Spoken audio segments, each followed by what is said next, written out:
দীর্ঘ ১৭ বছরের অন্ধকার, গুম আর লুটপাটের ফ্যাসিস্ট শাসন পেরিয়ে বাংলাদেশ আজ এক নতুন সূর্যের নিচে। জাতির উদ্দেশ্যে দেওয়া প্রথম ভাষণে প্রধানমন্ত্রী তারেক রহমান শোনালেন এক নতুন বাংলাদেশের গল্প। হাজারো শহীদের প্রাণের বিনিময়ে আমরা দেশ এবং জনগণের স্বাধীনতা, সার্বভৌমত্ব রক্ষা করতে পেরেছি। প্রধানমন্ত্রী শুরুতেই গভীর শ্রদ্ধায় স্মরণ করলেন ৭১-এর বীর মুক্তিযোদ্ধা ও ২০২৪-এর জুলাই বিপ্লবের শহীদদের। তিনি স্পষ্ট জানালেন, জুলাইয়ের শহীদদের স্বপ্ন বাস্তবায়নই এই সরকারের প্রধান লক্ষ্য। ১৭ বছরের বর্বরতা, বিডিআর হত্যাকাণ্ড, শাপলা চত্বরের হত্যাযজ্ঞ এবং ২৮ লক্ষ কোটি টাকা পাচারের নিরপেক্ষ ও সুষ্ঠু বিচার করার সুদৃঢ় প্রত্যয় ব্যক্ত করেন তিনি। প্রধানমন্ত্রী সরাসরি আঘাত করলেন গত সরকারের গোষ্ঠী স্বার্থের প্রকল্পে। তিনি বলেন, আমরা কর্ণফুলী টানেলের মতো লোক দেখানো অপ্রয়োজনীয় প্রকল্প নয়, মানুষের সামর্থ্য ও সামঞ্জস্য বুঝে অগ্রাধিকার ভিত্তিক উন্নয়ন করব।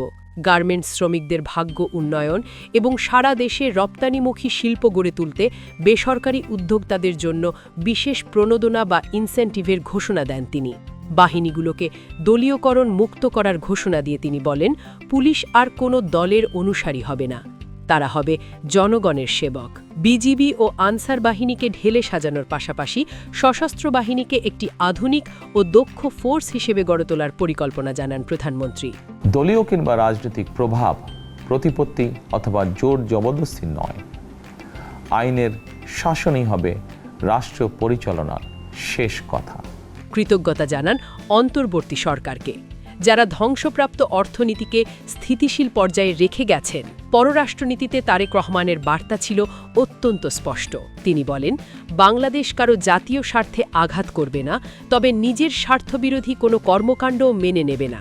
প্রতিবেশীদের সাথে সমমর্যাদা এবং মুসলিম বিশ্বের সাথে সুসম্পর্ক আরও সুদৃঢ় করার অঙ্গীকার ফুটে ওঠে তার কণ্ঠে।